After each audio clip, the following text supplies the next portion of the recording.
Halo dok, habis dari mana? Dari jaga nih aku nih, Oh gitu, gimana dok pasien hari ini? banyak banget. Banyak ya dok? Terus tuh ada yang sedih banget tau. Aku punya pasien, dia anak-anak cewek, habis diperkosa sama orang tuanya. Oh iya, pas banget nih dok, aku tadi juga lihat berita nih, banyak banget kasus-kasus kekerasan ya dok ya, terutama tuh sama perempuan, sama anak-anak gitu. Terus baru aja kemarin juga aku lagi jalan terus disiul-siulin sama orang-orang. Wah, padahal itu termasuk kekerasan loh. Iya ya dok, itu juga termasuk kekerasan ya padahal ya. Gini aja deh, biar kita lebih tahu kekerasan pada perempuan tuh apa aja. Gimana kalau kita ngobrol sama dokter Dian, Nah spesialis boleh tuh, forensik. boleh menarik tuh dok. Oke, aku buat janji sama beliau ya. Oke, yuk.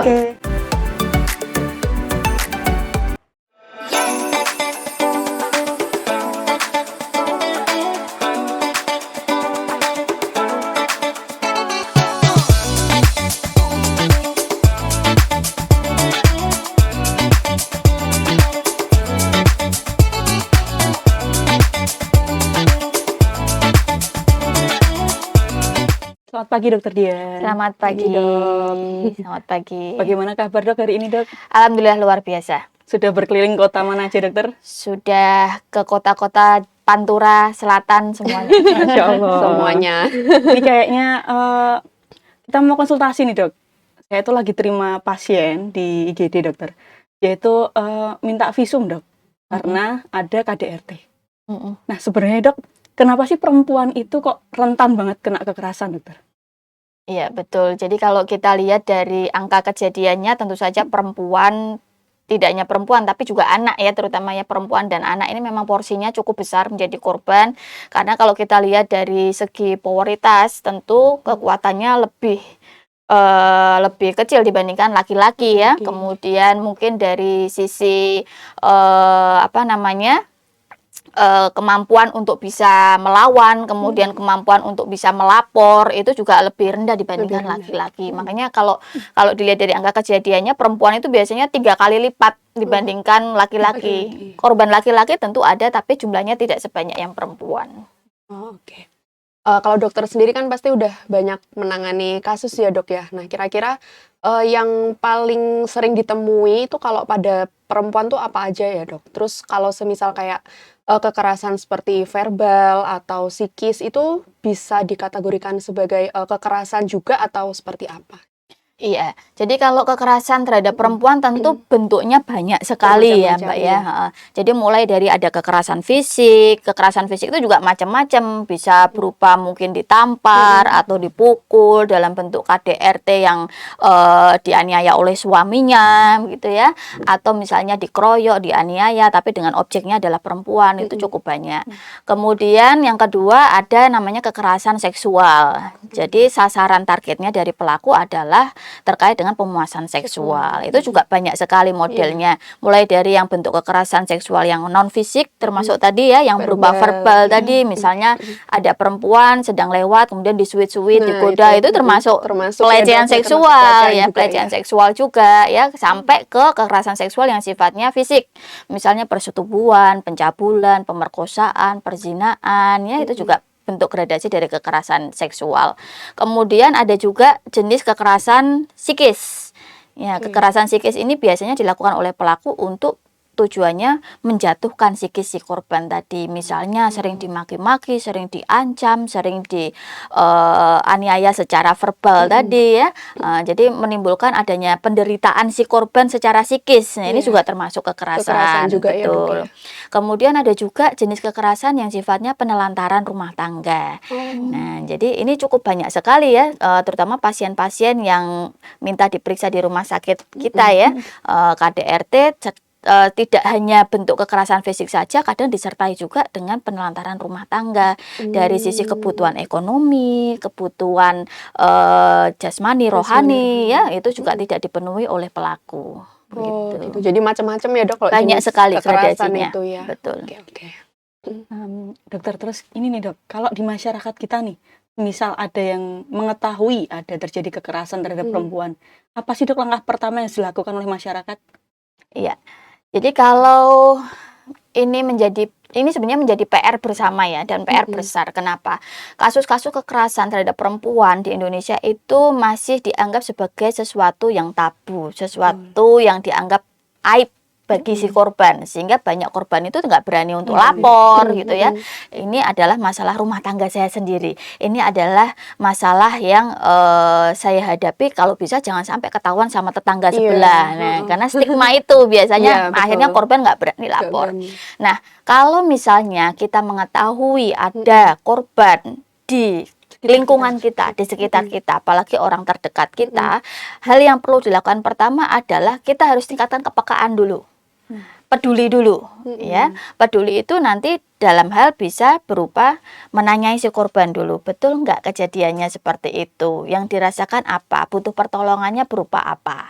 Jadi kita rangkul dulu si korban ini supaya dia berani untuk bercerita, mau untuk bercerita. Nah, kemudian kalau memang sudah ada indikasi ke arah tadi tindak pidana tadi ya, ini betul ada pelakunya ya, betul ini bahwa dia misalnya diperkosa atau dia dilecehkan secara seksual atau dia dianiaya secara fisik, berarti langkahnya adalah melaporkan ke pihak yang berwajib supaya kasus ini bisa ditangani dengan baik. Alat-alat buktinya bisa dikumpulkan sesegera mungkin begitu. Laporannya ke polisi berarti ya? Ya, ke pihak yang berwenang, ke polisi terdekat. Oke.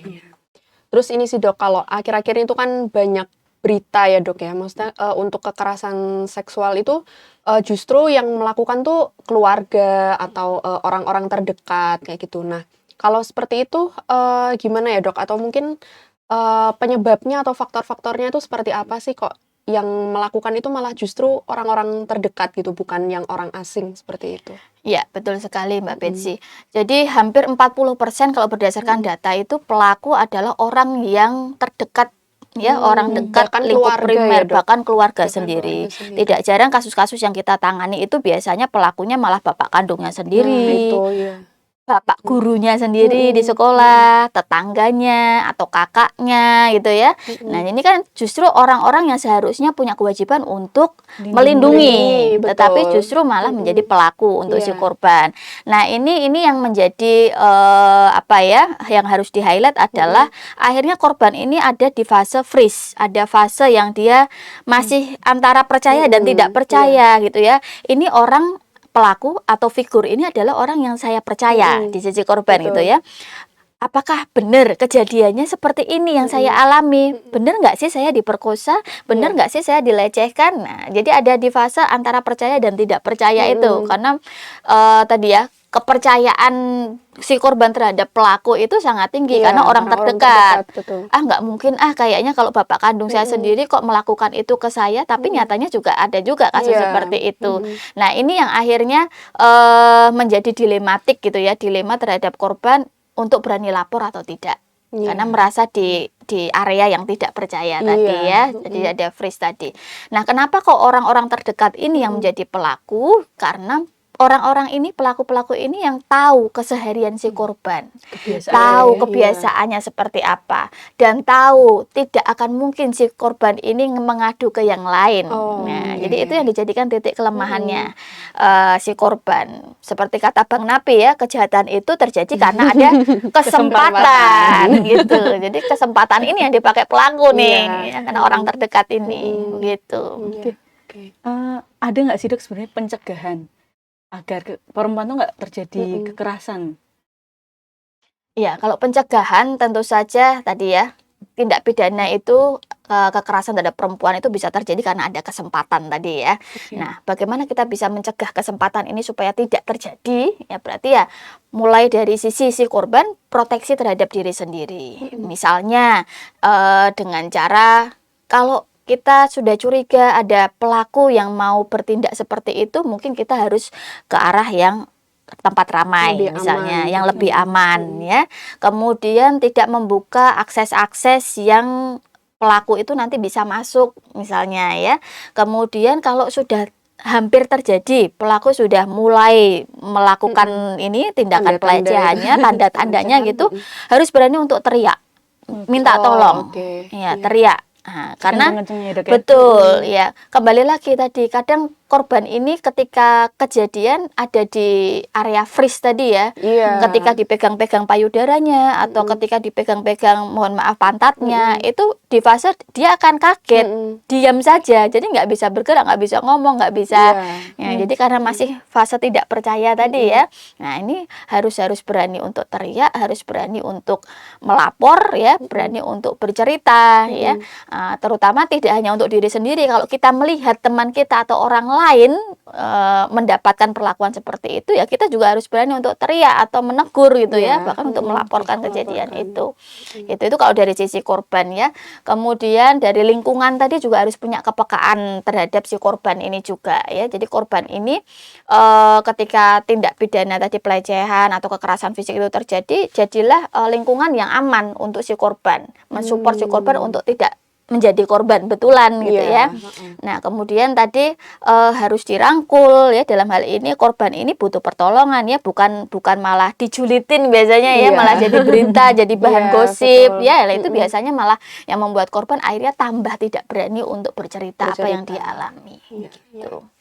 Oke, terus tadi mungkin nyambung yang masalah pelaporan dan lain sebagainya ya dok. Nah, kalau untuk di Indonesia sendiri, khususnya ada nggak sih untuk lembaga gitu atau ya semacam lembaga itu untuk melindungi perempuan dari kekerasan seperti itu? Karena kan kasusnya banyak sekali ya dok. Ya, betul. Gitu. Ya, kalau di Indonesia sebenarnya ini perangkatnya tidak kurang, sudah lengkap ya.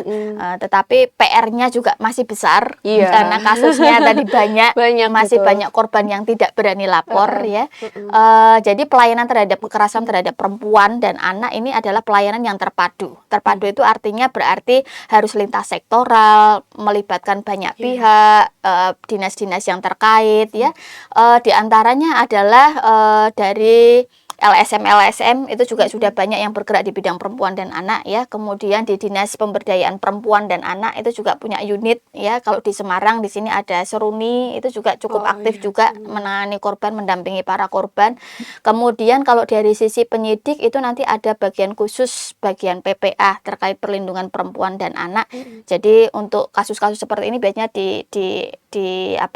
ditangani oleh unit PPA itu. Kemudian dari bagian forensik kami juga siap untuk melakukan pemeriksaan, melakukan pendampingan, termasuk menyediakan alat bukti gitu ya, alat bukti apakah betul terjadi kekerasan tersebut ya, itu nanti yang akan dipakai sampai ke persidangan, termasuk lingkungan keluarga, terutama keluarga primer ini. Walaupun di satu sisi pelaku tadi adalah keluarga primer, tetapi ketika korban ini dalam penanganan, termasuk dalam fase pemulihannya, ini juga harus didampingi oleh keluarga primer. Tadi supporting yang bagus dari circle-nya, keluarganya itu sangat dibutuhkan untuk korban.